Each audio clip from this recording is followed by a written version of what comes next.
Ако некој се прашува колку вкупно награди се доделуваат на Македонскиот театарски фестивал Војдан Чернодрински, одговорот е 15, но не биле секогаш толку.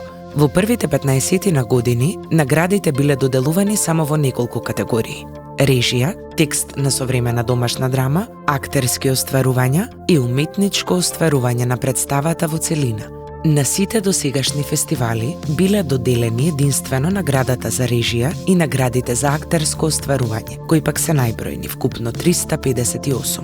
Најмалку доделуваната награда, за жал, е наградата за современа македонска драма, која ја примиле само 27 автори.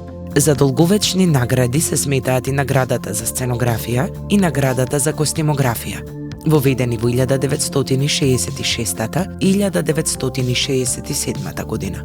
Средовечна награда е онаа за сценска музика, воведена во 1980, а од 1987 се доделува и наградата за рекламен материјал.